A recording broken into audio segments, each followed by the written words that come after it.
It started with a lingering unease that crept into my life like an uninvited guest.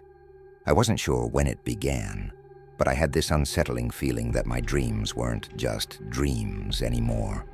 They felt too real, too vivid. I told myself it was stress. Life had been chaotic lately, with work piling up and deadlines looming. But then the dreams started repeating themselves. Not just familiar places, but the same actions, the same moments, as if I was stuck in some kind of twisted loop. Every night I found myself in a house that I didn't recognize. An old creaky Victorian-style place with dark hallways and doors that seemed to lead nowhere. I'd walk through it, hearing my footsteps echoing on the wooden floors, but no matter how far I went, I couldn't seem to escape. The air inside was thick, oppressive, like it was trying to smother me. Every door I opened revealed the same room over and over again. A bedroom with old furniture, a dusty mirror, and a single window that let in no light. The first few nights, I thought it was just my mind playing tricks. But when I started seeing small changes, things I hadn't noticed before, I began to worry. One night, I noticed a book on the table in the corner of the room. I didn't remember seeing it in the previous dreams. Its pages were worn, and as I flipped through it, the words made no sense, a jumble of letters and symbols. Then, without warning, a loud bang came from the window, as if something was trying to break through. I woke up in a cold sweat, but the sound continued, reverberating through my waking mind. That morning I noticed something odd. The old Victorian house from my dreams started appearing in my daily life, like a recurring image that followed me. I'd see flashes of it in reflections, on the bus window, in store windows as I walked down the street, even in the reflection of my own eyes in the mirror. But it wasn't just the house. I could feel the weight of that thick air, the smell of musty wood, lingering around me. The boundaries between the dream and reality were starting to blur, and I wasn't sure which world I was in anymore. One evening, after another restless night, I was walking home when I turned a corner and froze.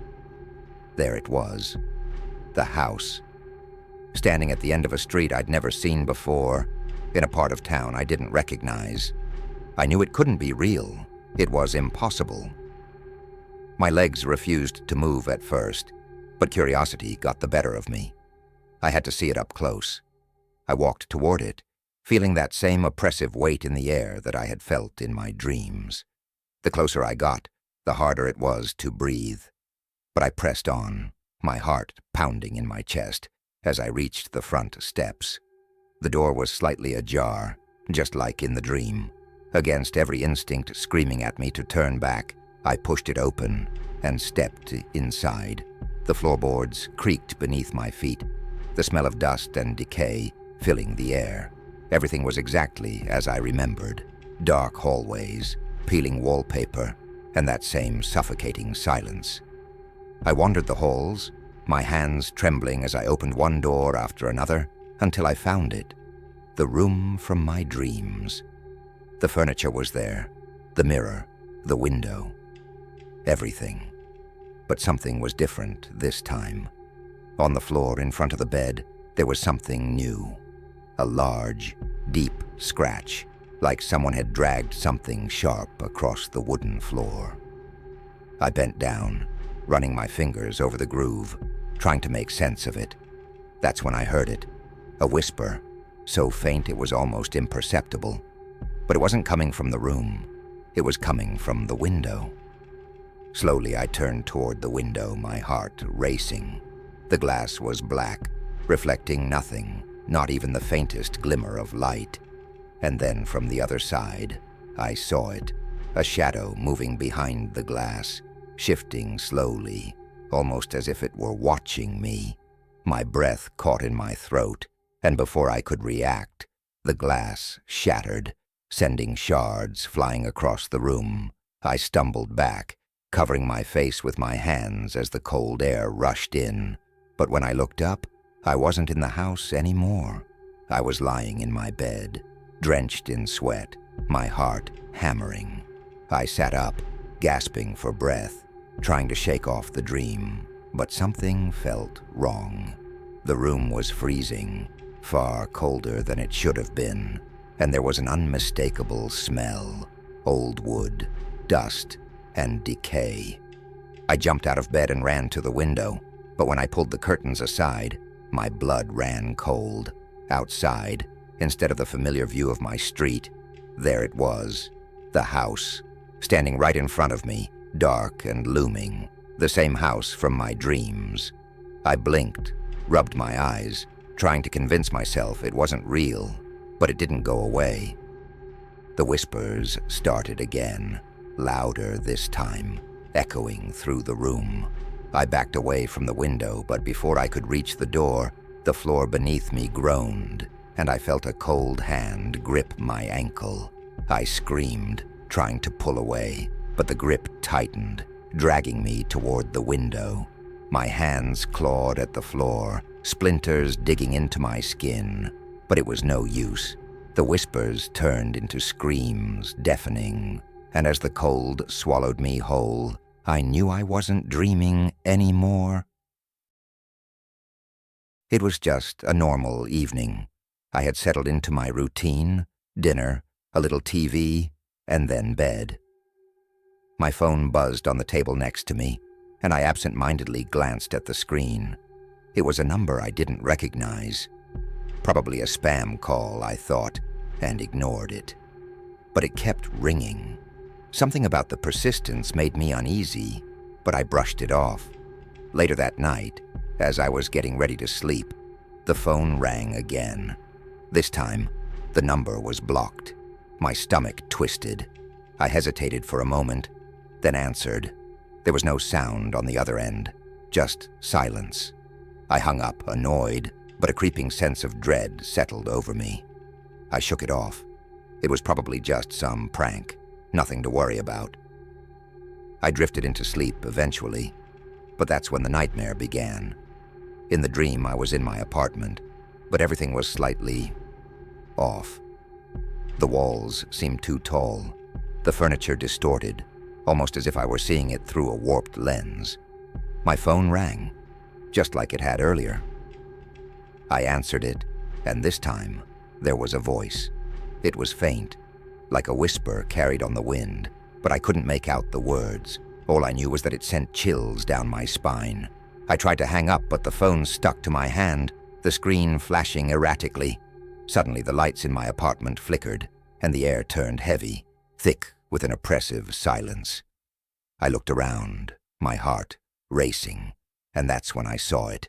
My front door was open. Not wide open, just slightly, like someone had been standing there, waiting. My instinct was to run, but my legs felt like lead. I couldn't move. I couldn't even breathe. The phone call ended abruptly, and then I woke up. My heart was racing, my breath shallow. I lay there for a moment, trying to shake off the dream, but something wasn't right. The air in my room was cold, colder than it should have been, and then I heard it, a faint creak. I turned my head slowly toward the door, and my blood turned to ice. The door was open. It was just, like in the dream, barely open, as if someone had been standing there. I wanted to scream, to move, to do anything, but I was frozen. For what felt like hours, I just lay there, staring at the door, waiting for something, anything, to happen. But nothing did. Eventually, the fear subsided, just enough for me to bolt out of bed and slam the door shut. I locked it, double-checked the windows, and convinced myself it had just been a coincidence. Doors can open on their own, right?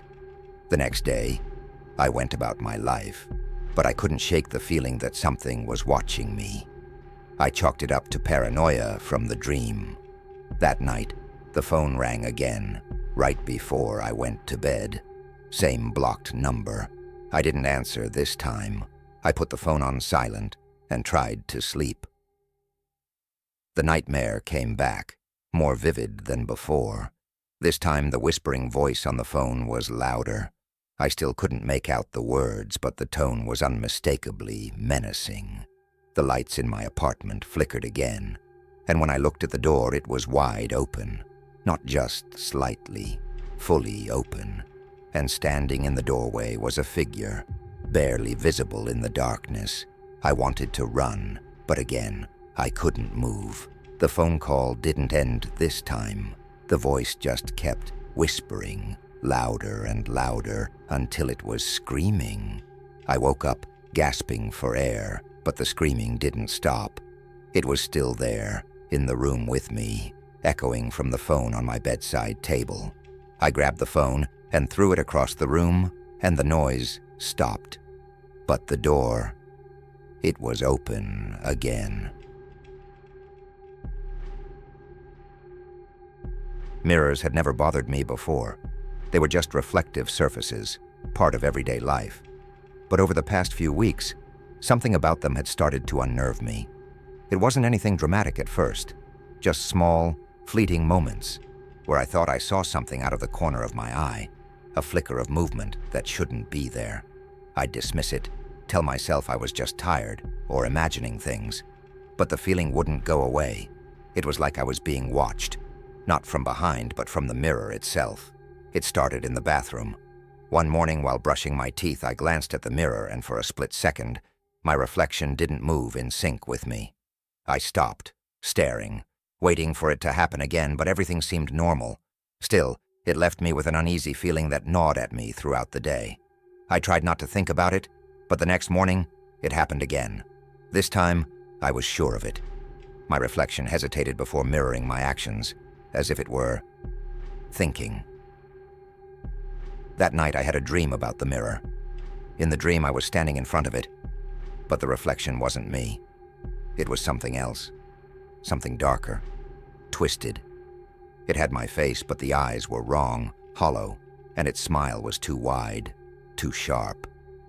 I tried to move away, but the reflection stayed, staring, grinning. Then, it moved toward the glass, pressing its hand against the mirror's surface, and I could hear a faint tapping, like fingernails scratching against the glass from the other side. I woke up in a cold sweat, my heart racing. The next morning, I avoided the mirror. I couldn't bring myself to look at it, not after the dream. But as the day went on, I felt that presence again, that same unsettling feeling that I was being watched. When I walked past any reflective surface, windows, shop glass, even puddles, I could feel eyes on me. By the time I got home, I was a bundle of nerves, but I couldn't ignore the bathroom mirror forever. I forced myself to look. At first, everything seemed normal. My reflection stared back at me, perfectly in sync. I let out a breath I didn't realize I'd been holding, but just as I turned to leave, I saw it. The reflection grinned. Not a normal smile, but that same twisted grin from the dream, too wide, too sharp. I froze, my heart hammering in my chest. Slowly, I turned back to the mirror, and there it was, my reflection, grinning maniacally, staring straight into my eyes. My stomach dropped. I stepped back, but the reflection didn't move. It stayed there, grinning, watching.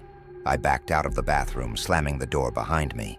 My breath was coming in shallow gasps, and my heart felt like it was going to explode. What had I just seen? I tried to rationalize it.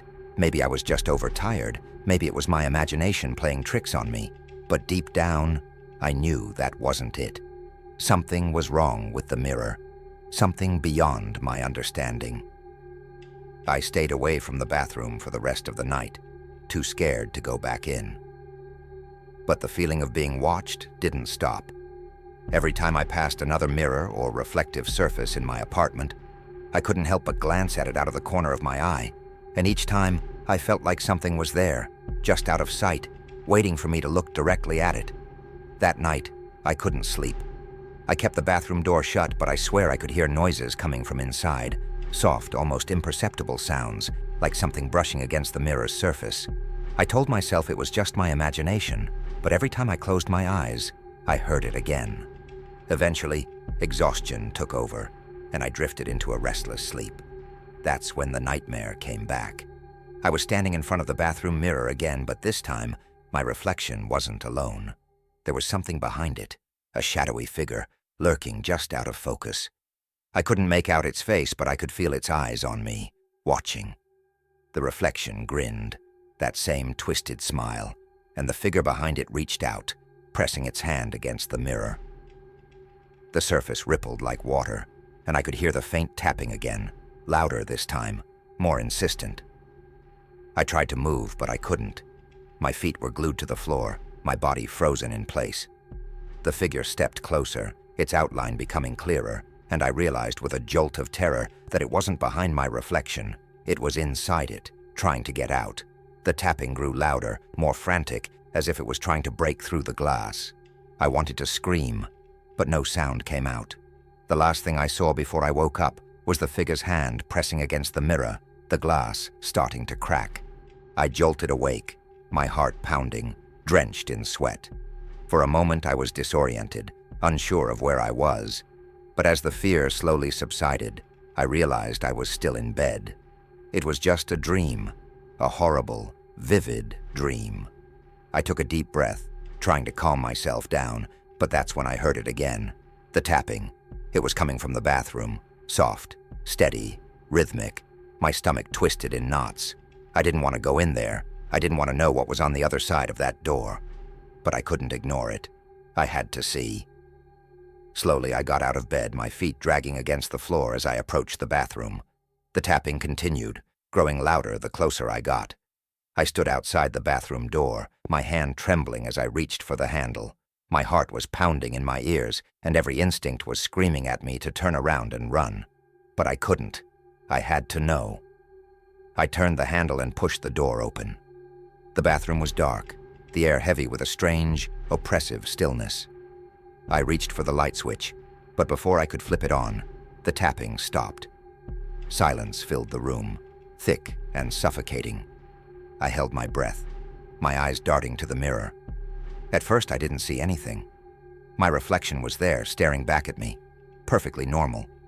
But as I stepped closer, something caught my eye. A faint crack running down the center of the glass.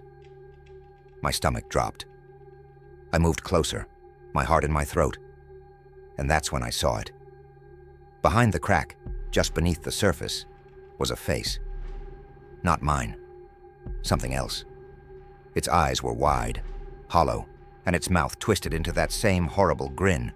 It was pressed up against the glass, like it was trapped inside the mirror, trying to get out. I stumbled back, my breath catching in my throat. The face moved, shifting behind the glass, and I heard the tapping again, louder this time, more urgent. I turned and ran out of the bathroom, slamming the door shut behind me. My mind was racing, my pulse pounding in my ears. I didn't know what to do. I couldn't stay here, not with that thing in the mirror. But as I stood there trying to gather my thoughts, I realized something terrifying. The tapping hadn't stopped. It was still there, faint but unmistakable, echoing from behind the door. And then, slowly, it grew louder. Not just from the bathroom, but from every mirror in my apartment. The walls felt like they were closing in on me.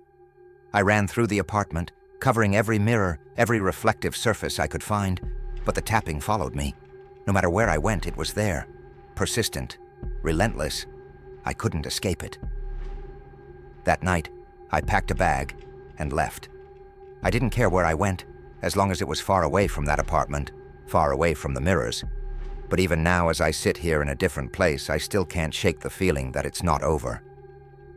Every time I catch my reflection in a mirror or a window, I can't help but look away quickly, afraid that I'll see it again, that twisted face grinning back at me from the other side. And sometimes, late at night, when the house is quiet and the world is still, I hear it again. The tapping, waiting for me to look.